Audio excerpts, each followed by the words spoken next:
आप सभी ने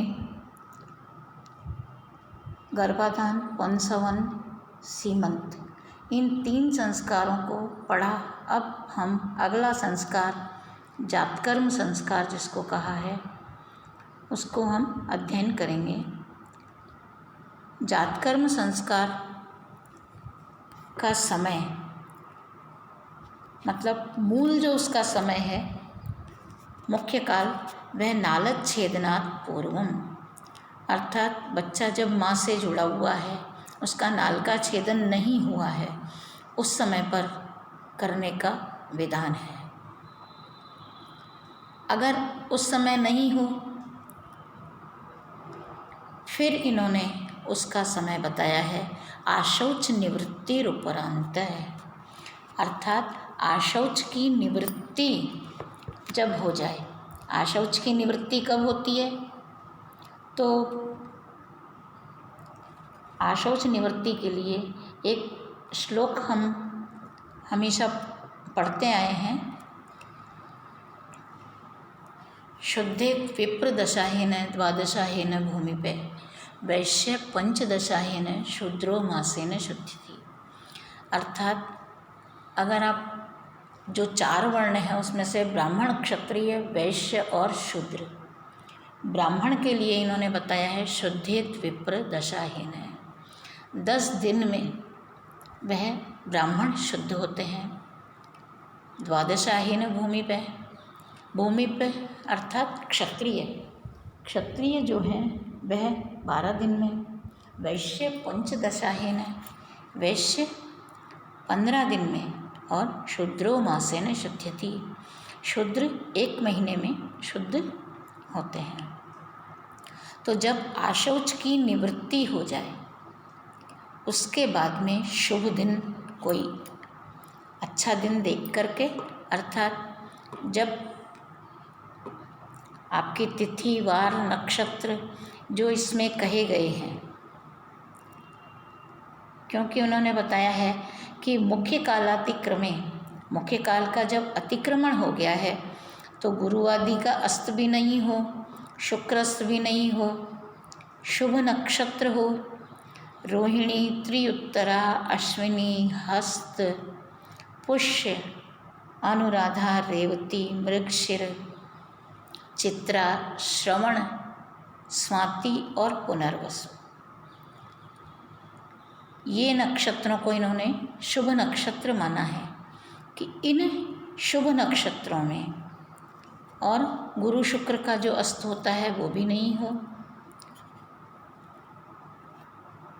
तिथि में वही प्रतिपदा, द्वितीया, तृतीया, पंचमी, षष्ठी, सप्तमी, अष्टमी, दशमी, एकादशी, द्वादशी, त्रयोदशी, अर्थात रिक्ता तिथि को छोड़ करके। रिक्ता मतलब चतुर्थी, नवमी और चतुर्दशी, इन तिथियों को छोड़ करके बाकी जो तिथियां हैं वे। वार में रविवार, चंद्रवार, बुधवार, गुरुवार और शुक्रवार, इन्होंने मंगलवार और शनिवार 2 का एक तरह से मना किया है। अप्रशस्त में वही रिक्ता जो तिथियां हैं उनको मना किया इन्होंने, और पर्व रहिता, पर्व भी ना हो, अर्थात पूर्णिमा और अमावस्या नहीं हो, और मंगलवार, शनिवार, भद्रा, वैधृति ये नक्षत्र भी नहीं हो।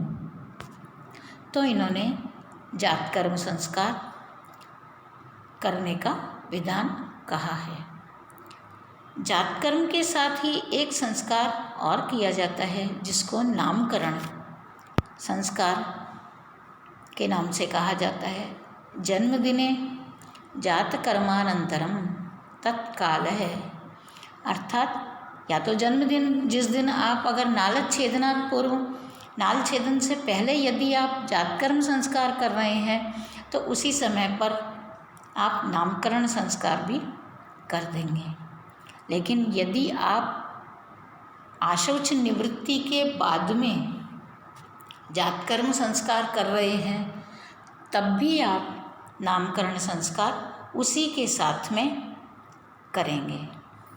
तो नामकरण संस्कार आपका एकादशाही विप्रस्य नामकर्म है। ब्राह्मण के लिए इन्होंने 11वें दिन नामकरण संस्कार का कहा है, अर्थात 10 दिन में आपकी आशौच की निवृत्ति हुई और आप तुरंत उसका नामकरण संस्कार 11वें दिन जातकर्म और नामकरण कर सकते हैं। इसी तरह से क्षत्रिय 12 दिन में शुद्ध होते हैं तो 13वें दिन, और वैश्य जो 15 दिन में शुद्ध होते हैं तो उनके लिए 16वें दिन, और शूद्र के लिए द्वाविंशे मासांते वा। अगर कोई 20 दिन का मानता है कि शूद्र 20 दिन में शुद्ध होता है तो 21 दिन में, तो 22वें दिन, और नहीं तो 1 महीने में अगर हम मानते हैं कि शूद्र शुद्ध होता है तो मासांते वा।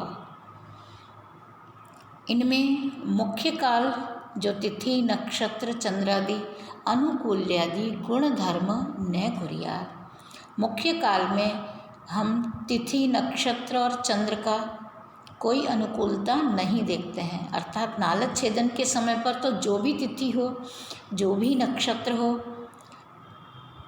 जो भी चंद्रमा हो, अगर वह अनुकूल है चाहे प्रतिकूल है, हम उसी समय पर वह कर देते हैं। किंतु जब मूल मुख्य काल का अतिक्रम हो जाए तब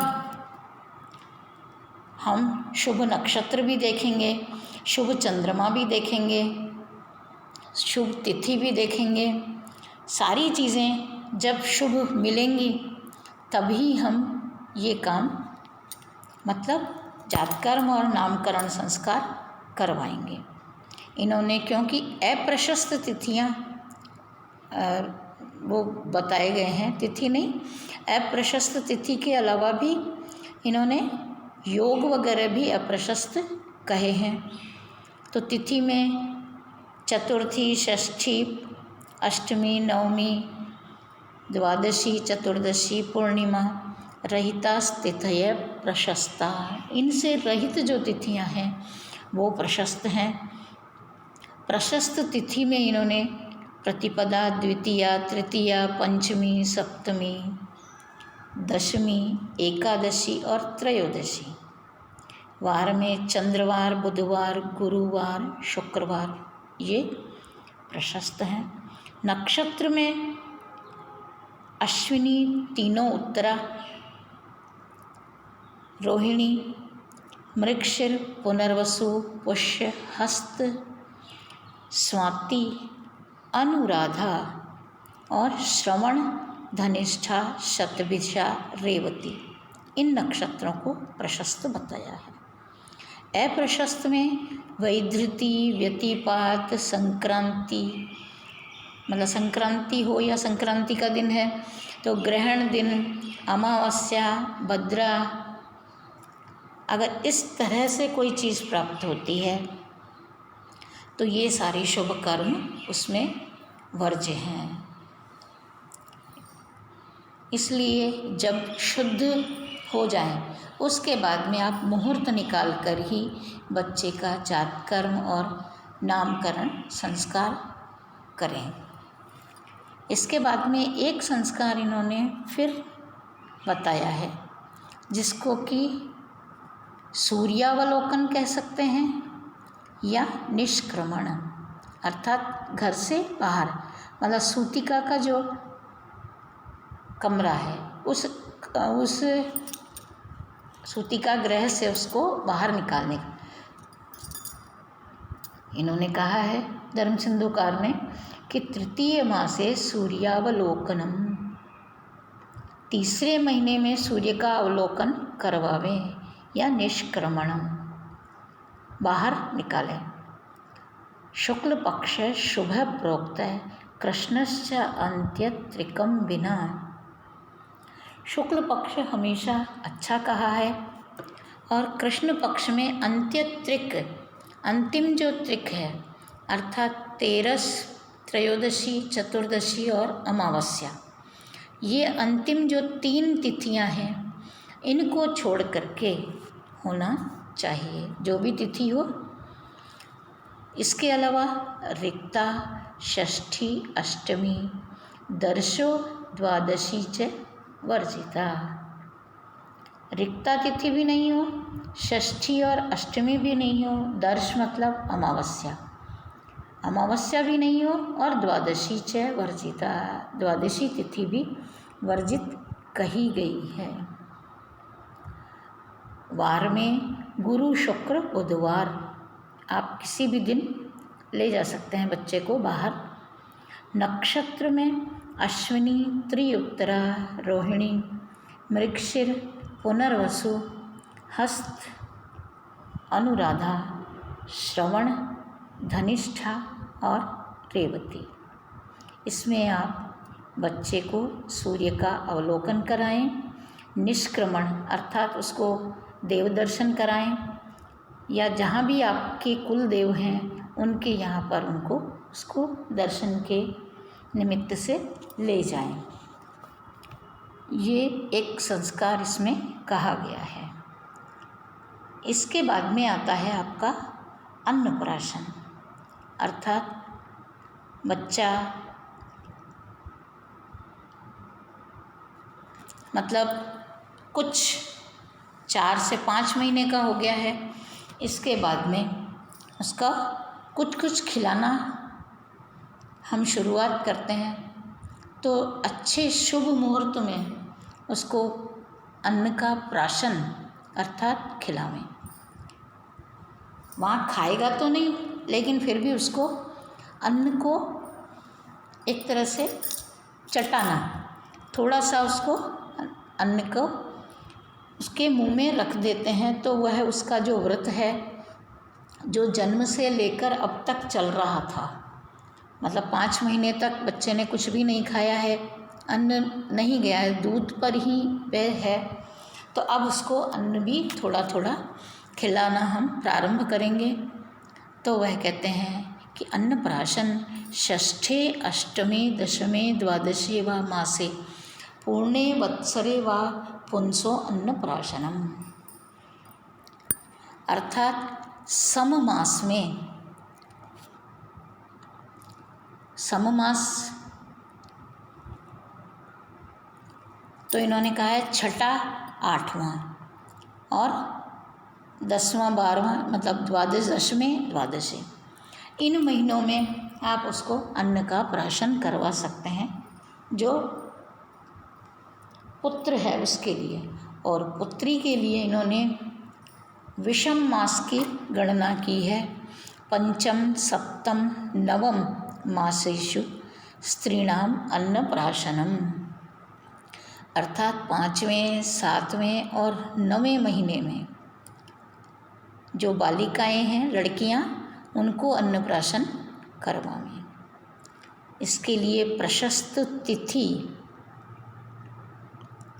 प्रशस्त तिथियों में कौन कौन सी आई कि द्वितीया, तृतीया, पंचमी, सप्तमी, दशमी और त्रयोदशी, ये तिथियां इन्होंने शुभ मानी हैं। वार में रविवार, चंद्रवार, बुधवार, गुरुवार और शुक्रवार, अर्थात इन्होंने वही मंगलवार और शनिवार इनको नहीं लिया है। तिथियों में भी वही बात है कि प्रतिपदा को इन्होंने नहीं लिया इसमें। फिर चतुर्थी, षष्ठी, अष्टमी, नवमी, एकादशी और द्वादशी, चतुर्दशी, पूर्णिमा, अमावस्या, ये सारी तिथियां इन्होंने इसमें अप्रशस्त के अंतर्गत मान ली हैं। या हम इसको कहें कि ये रिक्ता जो तिथि है वह इन्होंने नहीं ग्रहण की है। रिक्ता के अलावा भी जो षष्ठी है, प्रतिपदा, षष्ठी और एकादशी, मतलब नंदा जो तिथियां हैं उनको भी इन्होंने नहीं लिया है। और दोनों पर्व, पर्व दोनों अर्थात पूर्णिमा और अमावस्या। नक्षत्र में अश्विनी, त्रिउत्तरा, तीनों उत्तरा जो है स्थिर नक्षत्र, रोहिणी, मृगशिर, पुनर्वसु, पुष्य, हस्त, चित्रा, स्वाति, अनुराधा, श्रवण, धनिष्ठा, शतभिषा और रेवती, इन नक्षत्रों को इन्होंने ग्रहण किया है।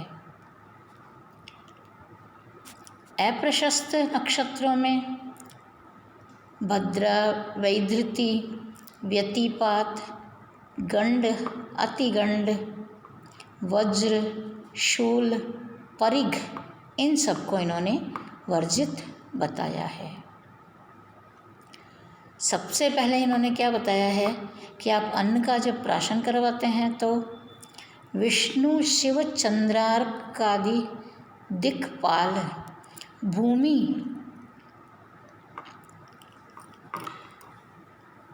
दिशा, ब्राह्मणान संपूज्य, मतलब भगवान विष्णु का, शिव का और चंद्रमा और जो 10 दिक्पाल हैं इन सभी का पूजन करते हुए, पृथ्वी का भी पूजन करते हुए और ब्राह्मणों को पूजन करके, मातुर उत्संगश्च, माता की गोदी में बैठा करके, क्योंकि बच्चा अभी इतना छोटा है वो अलग से नहीं बैठ सकता, तो माता की गोदी में बैठा करके, या तो आप कोई चांदी का पात्र, नहीं तो कांस्य पात्रे व, कांसी का जो पात्र है उसमें खीर बना करके, पायस कहा है ना, या फिर दधी, मधु, घृत मिश्रम, दधी माने दही, मधु माने शहद और घी, ये चीज़ें भी इन्होंने अलग से बताई हैं। लेकिन सर्वप्रथम पायसम, जो खीर बनाई है उसको सुवर्णयुत हस्तेन, सोने से नहीं तो कांचनम, चांदी के चम्मच से या चांदी के सिक्के से, समंत्रम प्राशयेत, मंत्र सहित आप उसका प्राशन करवावें। मतलब बच्चा जो छोटा है उसको थोड़ा सा खीर का जो दूध है, अर्थात उसमें चावल का भी थोड़ा अंश आ गया है, लेकिन वो अभी गटक नहीं सकता, इसलिए आराम से उसको थोड़ा सा उसका प्राशन, अर्थात उसका जो व्रत चल रहा है वो व्रत अब समाप्त हो गया है, उसको भोजन चालू करना है थोड़ा थोड़ा। फिर ब्राह्मणान संपूज्य मातृत्संगस्य शिशु कांचने कांसे व पात्रम स्थितम पायसम सुवर्णयुत हस्तेन समंत्रम प्राशयेत, ये इन्होंने कहा है धर्म सिंधुकार में। आपकी मतलब सर्वप्रथम जो भोजन करवाया जाता है उस समय पर बच्चे को, मतलब आपके जो कुल देवता हैं उनका पूजन भी किया गया है, और जो देवता हैं विष्णु, शिव, चंद्र, दिक्पाल, इन सब का पूजन, ब्राह्मणों का पूजन, ये सब बताया है। तो उसी के सामने बालक की एक जीविका परीक्षा का भी इसमें विधान बताया है कि बालक आगे बड़ा होकर के वह क्या काम करेगा या किस क्षेत्र में वह अपना आजीविका कमाएगा या किस क्षेत्र में वह आगे बढ़ेगा, इसको भी वह इसके द्वारा बताते हैं। तो बच्चे के लिए सर्वप्रथम बालक की जीविका परीक्षा उसमें की जाती है।